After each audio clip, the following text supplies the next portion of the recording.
April 23, 1943. Camp Hood, Texas. A chain-link fence cut a clean line against the flat heat.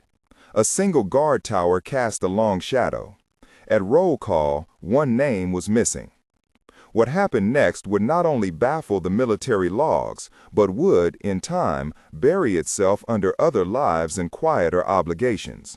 A Japanese prisoner of war stepped through a blind spot in the perimeter and slipped away into the cedar and mesquite.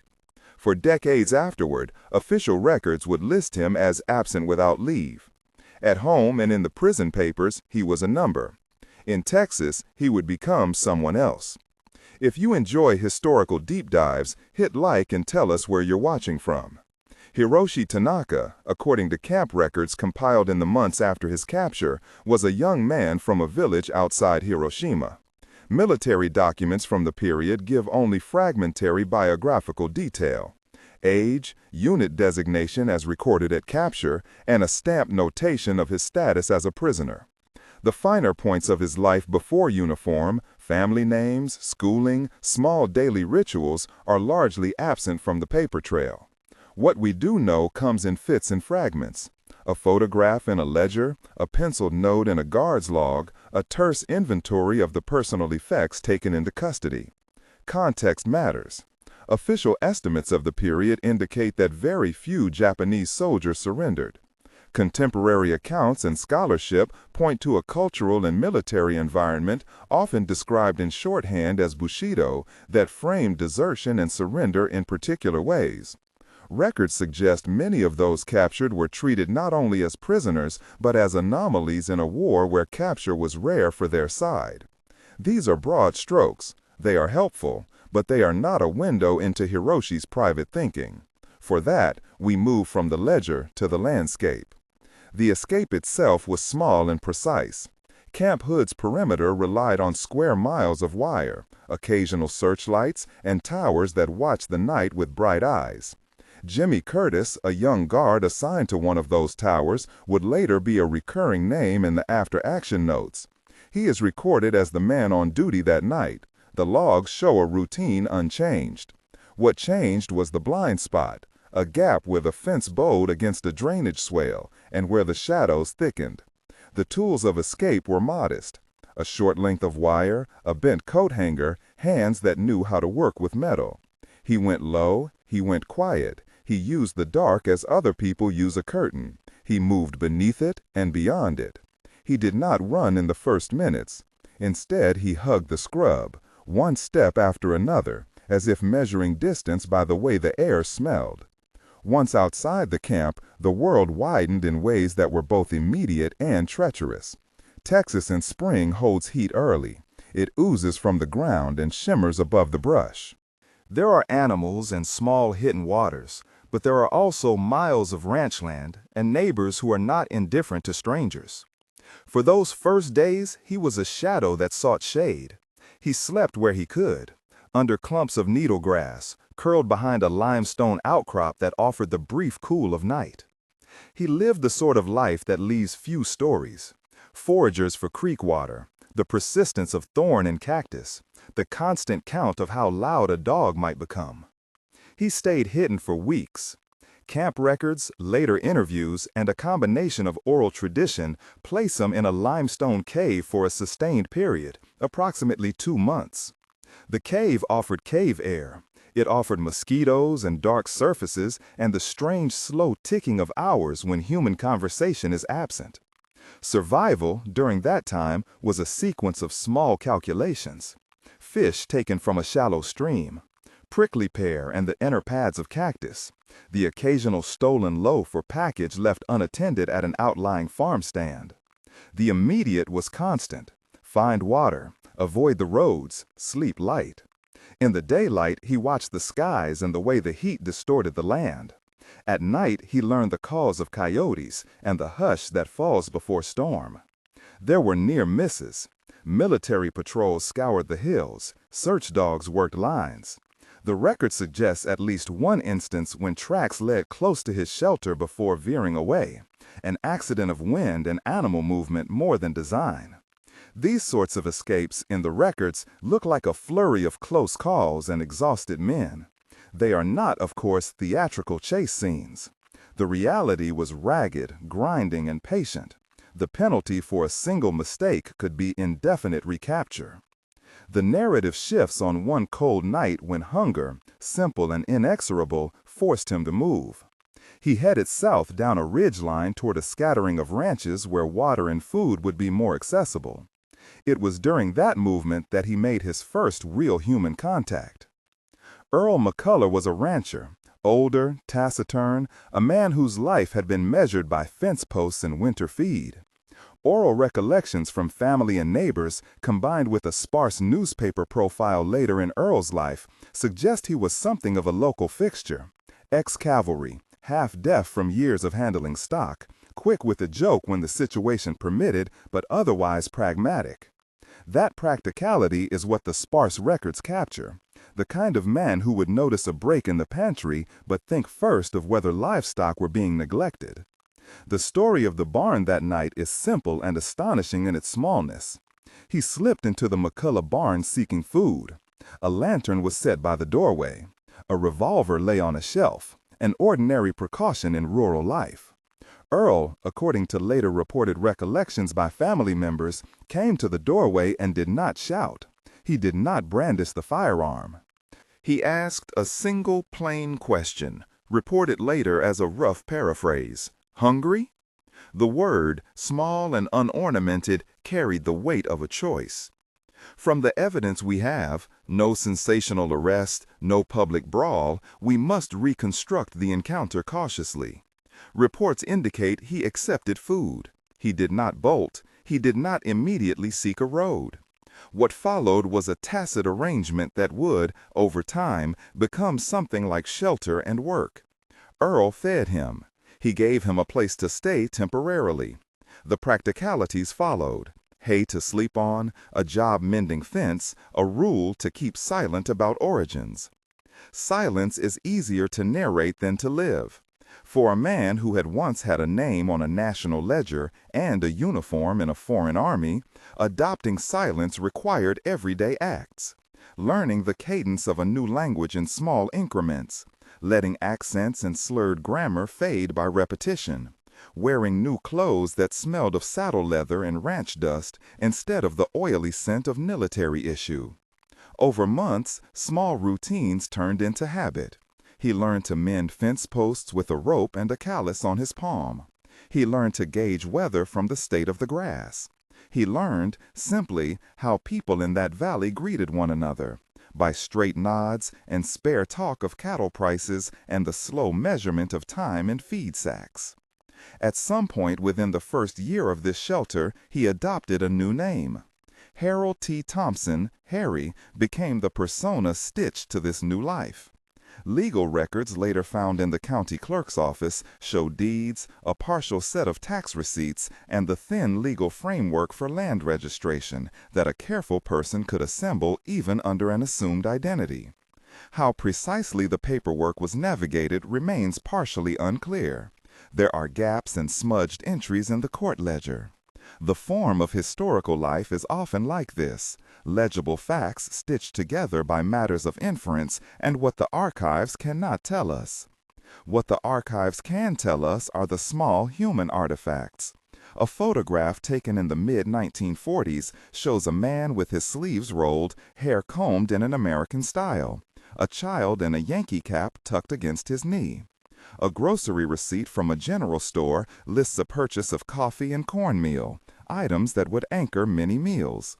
Family recollections recorded later name him as Harold Thompson, a neighbor, a husband, a man who mended what needed mending and did not talk much about anywhere else. He married a local woman named Linda. She showed, in an oral interview collected years later, a combination of affection and an almost formal respect for his privacy. He was a steady man. The couple had 2 children. They were baptized in the community church, registered at the school, and appeared in the local paper during livestock auctions and harvest fairs. This is the slow, ordinary building of belonging. Assimilation should not be misunderstood as surrender. It was, in his case, a set of deliberate practices that allowed a man to exist without constant threat. It was also a moral economy of compromise. To be a good neighbor sometimes meant not telling neighbors the full story. He took on work that tied him to the land: fence repair, hay hauling, caring for milking cows. He learned to read weather reports, first by ear from a battery-powered radio and later by a clipped, practical reading of the sky. The ritual of cornbread and coffee took the place of other rituals. The auction block replaced a parade ground. There are details, everyday details, that help us understand what assimilation felt like. The rope calluses on his hands, the way his English improved enough to joke at the store counter, the small mechanical skill with a hay baler that made him valued on the ranch. These are not grand events. They are the slow accumulation of favor, trust, and dependence. They are also the scaffolding of a second life. Yet the past has a way of arriving again. Records at Camp Hood do not forget an escapee, and historians do not always rest. In 1978, a researcher named Dr. Ellen Kaufman began to assemble a paper trail that would poke at the seams of this quiet life. Kaufman's work, meticulous and patient, is itself a model of how history is recovered. An inventory of lists, names, dates, and the gentle detective work of cross-referencing Army manifests with property records and local newspapers. Her research began with a question. The escape list from April 23 included a notation that did not match other records.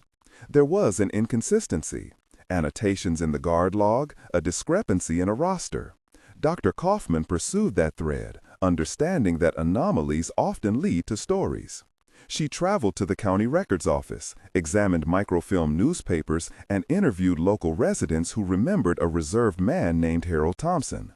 She contacted family members. She followed leads to a small ranch cemetery, and she took notes on photographs locked behind frames. How does an academic approach a living secret? With ethics and curiosity.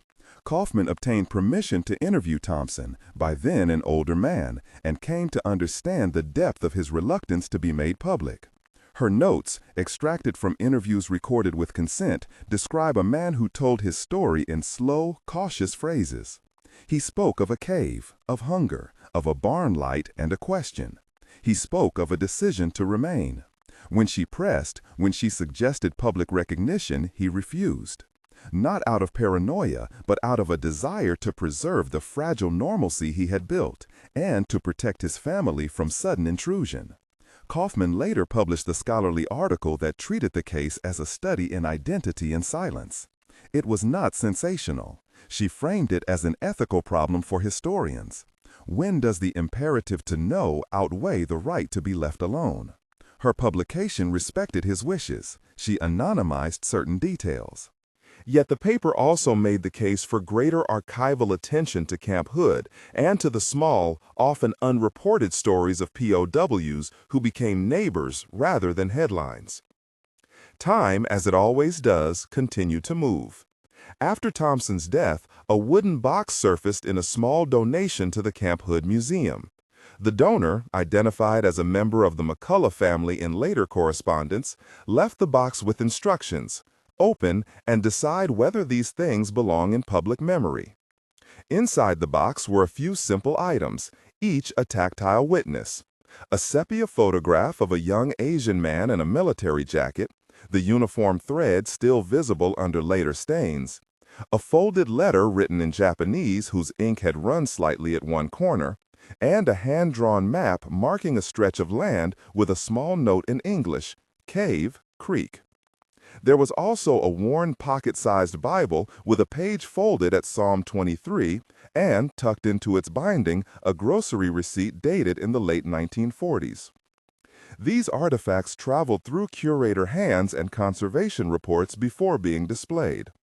The museum chose to present them quietly: a small case, a placard that offered the provable facts, and a clause noting where records were incomplete. The placard reads in part, "Photograph and personal effects donated by the McCullough family. Identity later confirmed through archival research by Dr. Ellen Kaufman as consistent with records identifying Hiroshi Tanaka, prisoner of war who absented from Camp Hood on April 23, 1943. Certain place names in early records remain unclear and require further verification. There is a significance in presentation. The objects do not scream. They sit, they hold space. A visitor standing before that glass might first notice the photograph, then the letter, and then the map. The curator's notes guide the eye. These things are evidence of a life that bridged two worlds. They are both proof and puzzle. The emotional weight of such artifacts comes not from theatrical revelation, but from small human contradictions. On one hand, there is a man who escaped an official identity and chose a life of ordinary ties. On the other, the same man, by the plain testimony of a receipt and a handwritten map, remains connected to his earlier geography and language. These objects complicate simple narratives of betrayal or heroism. They remind us that history is cumulative, that identity is layered. There are ethical questions here, too. Did Earl McCullough break the law by harboring a fugitive? The records do not show any formal charges. Did the community know and decide not to act? Again, the archive is silent on many of these points. What is clear is the quiet calculus made by individuals. A single word, hungry, that shifted the next decades of a man's life. Small acts of mercy have long arcs. The story also reframes some assumptions about assimilation. The idea that passing into a new identity is a false one. Assimilation, especially of someone with a recorded past, is an active project of labor and ritual. It is learning which questions to answer and which to deflect. It is being present at school events while withholding certain details. It is the daily work of being useful in ways that make silence survivable. For Hiroshi Tanaka, Harry Thompson, assimilation was survival, but also the formation of genuine ties. A wife who shared a hearth, children who called him father, neighbors who relied on his steadiness. There are also small domestic scenes that illuminate what life actually felt like. A morning of feeding cows in a light that turns hay into gold. The smell of strong coffee and frying cornbread on a Saturday, with the radio murmuring about distant battles. The modest ceremony of a Saturday auction where he would hold a catalog and bid in a voice he had practiced. The photo in the museum shows a hand resting on a fence rail. The nails bear the imprints of a lifetime of manual labor. These are not grand icons. They are the scaffolding of ordinary life, and they are the evidence through which historians reconstruct intimacy. Dr. Kaufman's archival work did more than identify documents. It made a claim about attention. She argued that the Camp Hood list and the county deeds were not discrete curiosities, but threads in a broader fabric of wartime experience, of people who moved in and out of legal categories, and who, in some cases, nearly erased their previous identities to protect themselves and their families. Her careful footnotes and cautious phrasing reflect the historian's hesitation to overreach. Where the record is certain, she states it. Where it is not, she marks the ambiguity. There are a few points in the archival record that remain unclear and require further verification. Several entries in the wartime paperwork list a campaign or location name that appears in some transcriptions as illusion or similar spellings. That term does not correspond neatly to known campaign names and is likely a transcription error in early documents. Where such a term appears, the museum placard and Kaufman's article have both included a parenthetical note. Term in record unclear, verify archival source. Such transparency is vital. It protects the story from the false concreteness of invented detail. The moral complexity of Tanaka's life should be allowed to remain complex. He was not, in any simple register, hero or villain. He was an individual who made decisions in a particular historical context, choices shaped by hunger, fear, and the necessities of survival. It is tempting to read his life as a parable, either of courage or of cowardice, but both of those reductive readings do violence to human nuance. He lived under the roof of small compromises and neighborly routines. He constructed a life that gave him purpose and connection. The museum display ends with a quiet proposition, not an answer, but an invitation. The placard does not insist on a moral judgment. Instead, it suggests the questions about identity, belonging, and the way history preserves or forgets. Visitors are left to confront the liminal space between official records and lived experience. They are asked to imagine the ark from cave to barn to church pew, from a name in a prison ledger to the slow repetition of feeding chickens by dawn. There is a final archival note tucked into the paper trail, a short letter in Japanese folded and kept in that wooden box. The letter's language is spare.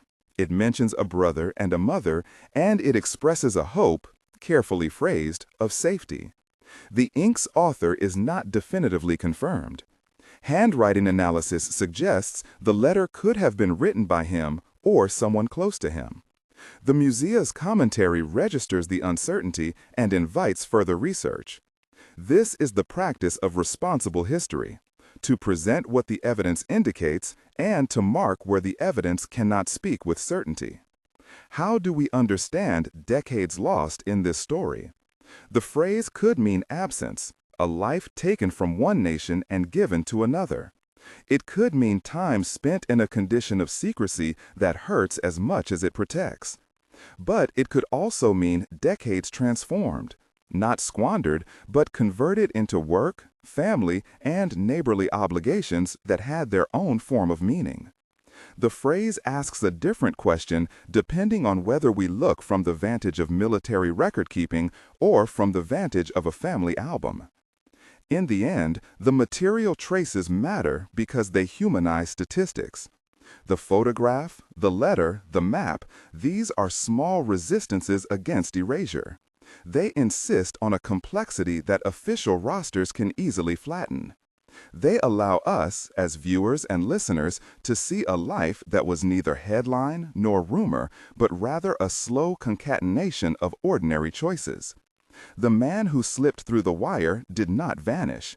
He remade himself in ways that ask us to reconsider the categories in which we tend to hold wartime experience.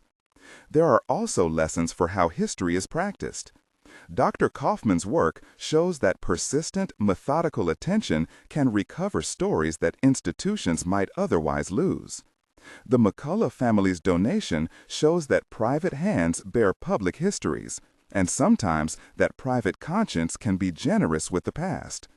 The Camp Hood Museum's care in conserving the box and choosing respectful signage models how to honor both facts and privacy. Walking away from the display, a visitor might notice the way the light falls on the framed photograph, the way the glass softens edges. The smallness of the items invites reflection, not spectacle. They suggest that some lives live in plain sight for decades without receiving the public narrative owed to them. These decades were not empty. They were full of ordinary labors, of family birthdays, of breath and weather, and the routine repairs of fences. The man who slipped through the wire did not vanish. He remade himself in ways that ask us to reconsider the categories in which we tend to hold wartime experience. Decades Lost. The title does not have to prime us toward tragedy. It can, instead, be a meditation on transformation and on the slow accrual of belonging. It can remind us that history is made not only by battles and declarations, but by the small mercies that change individual trajectories. A word offered by a rancher in the dark, a loaf of bread, a decision to look away or to look kindly. The story of Hiroshi Tanaka, who in Texas came to be Harold T. Thompson, is not a neat moral fable. It resists tidy conclusions. It is a reminder that identity can be both refuge and burden, that silence can protect and isolate, and that the archive is a place where fragments, when gathered patiently, can restore the shape of a life. If you want to learn more, the Camp Hood Museum has digitized some of the items from the wooden box and linked them in the description below. Visit the museum page to see high-resolution images of the photograph, the letter, and the hand-drawn map, and to read Dr. Ellen Kaufman's paper in full. Thank you for staying with this story. If this piece moved you, consider visiting the museum's resources and watching our related documentary on wartime life at home.